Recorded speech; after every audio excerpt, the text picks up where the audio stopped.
నా visuals blur చేయొద్దు, నేను ఏ తప్పు చేయలేదన్నారు లేడీ డాన్ గా ప్రచారం జరుగుతున్న అరుణ. ఐ న్యూస్ తో ఎక్స్క్లూజివ్ గా మాట్లాడారు. ఆధారాలు లేకుండా ఆరోపణలు చేయడం సమంజసం కాదన్నారు. ఇంకేమన్నారో మా ప్రతినిధి వినోద్ అందిస్తారు.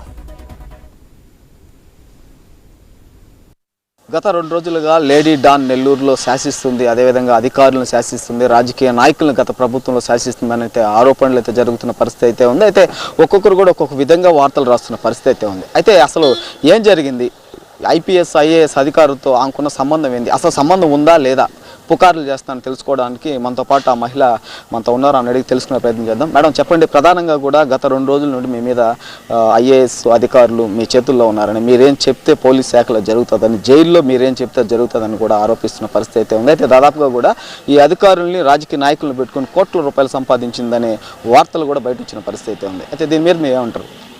ఈరోజు పొద్దున వచ్చానండి జైలు దగ్గరికి. నేను ఇప్పుడు టైం ఎంతో మీరే చూడండి. నాకే కనుక జైలు అధికారులు లేకపోతే ఇంకొక అధికారులు నేను ఎలా చెప్తే అలా చేసే పని అయితే నాకు ఈరోజు ములాఖాత్ ఇవ్వలేదండి.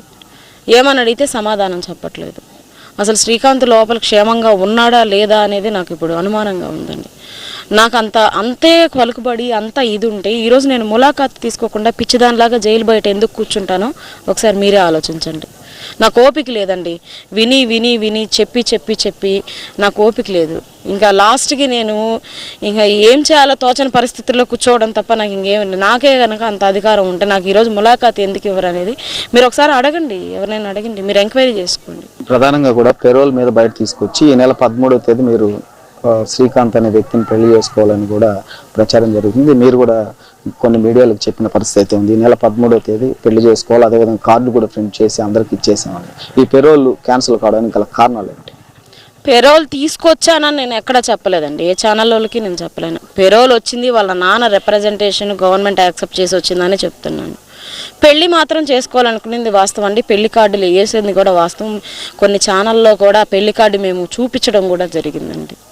ఒక మంచి సత్ప్రవర్తనతో మారి అతను గుడ్డు సత్ప్రవర్తనతో మారి వివాహం చేసుకొని పిల్లలతో సంతోషంగా ఉండకూడదు ఒక ఖైదీ అని ఏ చట్టం చెప్పడం లేదండి.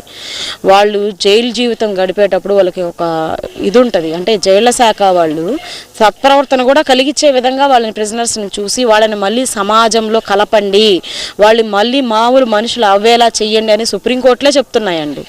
ఇప్పుడు నేను చేసేది కూడా అదే, ఒక ఖైదీని సత్ప్రవర్తనతో పెట్టి ఆయనతో జీవితం పంచుకొని మాకంటూ మా సంసారాన్ని మేము ఏర్పరచుకొని ఇక్కడి నుంచి వెళ్ళిపోయి మేము దూరంగా మేము హ్యాపీగా బతకాలనుకున్నదే ఇదండి. ప్రధానంగా కూడా ఈ సెటిల్మెంట్లు ఇలాంటి చేసేటప్పుడు కూడా అతనికి ఆరోగ్యం సరిగా లేదని కూడా జైలు నుంచి హాస్పిటల్లో చేయడం, హాస్పిటల్లో చేరి ఈ సెటిల్మెంట్లు చేస్తున్నారని, అదేవిధంగా గత ఏడాది డిసెంబర్ 17వ తేదీ తిరుపతి సిమ్స్ తీసుకెళ్తూ ఆటో దిగుతున్న సమయంలో బైక్ వచ్చి ఢీకొని చెయ్యి ఎరగడం కూడా వాస్తవం కాదు.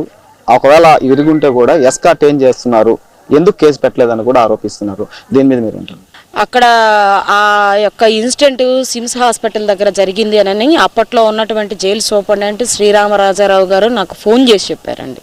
శ్రీకాంత్కి ఇలా బైక్ అడ్డం వచ్చి డివైడర్ మీద పడవడం వల్ల చెయ్యి విరిగిందంట, హాస్పిటల్లో అడ్మిట్ చేస్తున్నారంట ఎస్వీఆర్ఆర్లో. అంటే నేను వెళ్ళానండి, వెళ్ళి చూశాను. అక్కడ 7 రోజులైనా కానీ చేతికి ఆపరేషన్ చేయట్లేదండి వాళ్ళు. తర్వాత మేము జీజీహెచ్ నెల్లూరుకి వెళ్ళిపోతామండి, ట్రాన్స్ఫర్ పెట్టండి అంటే పెట్టేశారండి. పెట్టేసిన తర్వాత ఇక్కడ వచ్చాక ఇక్కడ వీళ్ళు ఆపరేషన్ చేశారు.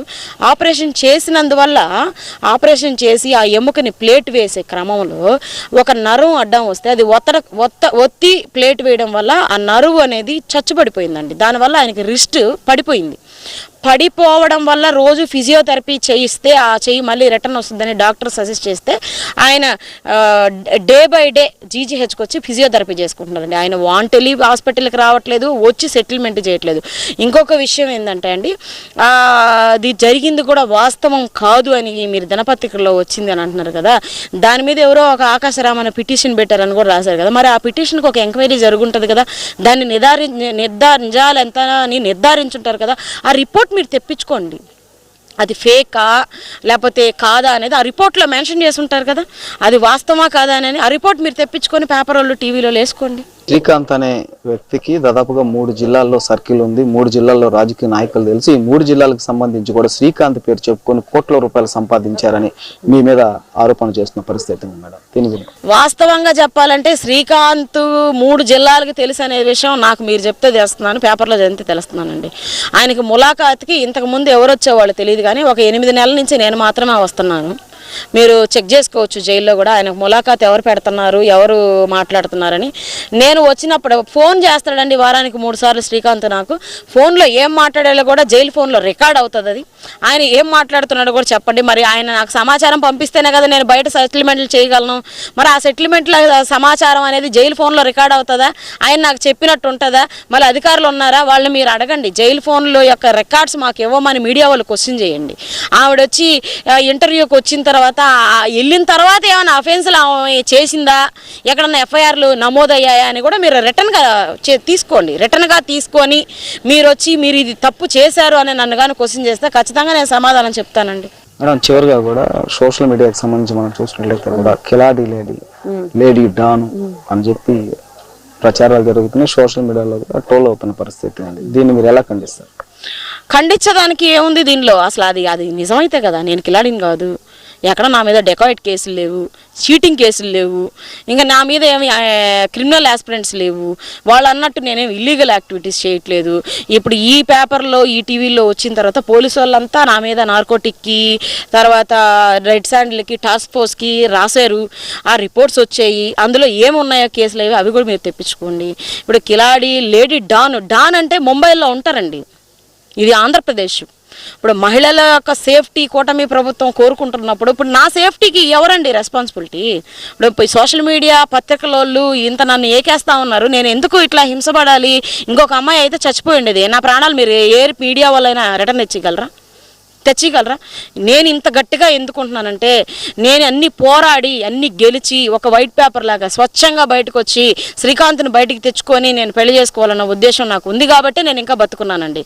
లేకపోతే నా మీద వచ్చిన ఆరోపణలకి సాధారణ మహిళలు అయితే ఎప్పుడో ఊరేసుకొని చచ్చిపోతారు. ప్రధానంగా కూడా మనం చూసినట్లయితే ఈ కిలాడి లేడీ డాన్ అని కూడా చాలా మంది అయితే సోషల్ మీడియాకి సంబంధించి ట్రోల్ చేస్తున్న పరిస్థితి అయితే ఉంది. అయితే ప్రస్తుతం మనం దీనికి సంబంధించి మహిళ అరుణ గారు కూడా మనతో మాట్లాడిన పరిస్థితి అయితే ఉంది. అయితే సాక్ష్యాధారాలు లేకుండా నా మీద ఎలాంటి ఆరోపణలు చేసిన వాళ్ళపైన ఖచ్చితంగా చర్యలు తీసుకుంటామని చెప్తున్న పరిస్థితి అయితే ఉంది. దీనికి సంబంధించి కూడా ఇప్పటి వరకు దాదాపుగా ఇటీవల జరిగిన ఎన్నికల్లో కూడా నేను పోటీ చేశాను. దీనికి సంబంధించి కూడా నాకు అతి తక్కువ ఓట్లు ఇస్తే నా ఆస్తులు ఆ వివరాలు కూడా అక్కడ అప్డేట్ చేసిన పరిస్థితి అయితే ఉంది. దానికి సంబంధించి కూడా మీరు వివరాలు తీసుకోవచ్చు. కోట్ల రూపాయలు నేను సంపాదించానని నా మీద వస్తున్న ఆరోపణలు కరెక్ట్ కాదని కూడా అరుణ చెప్తున్న పరిస్థితి నెలకొందని చెప్పుకోవచ్చు. కెమెరామెన్ హుస్సేన్తో reporter Sunil, I news, Nellore జిల్లా.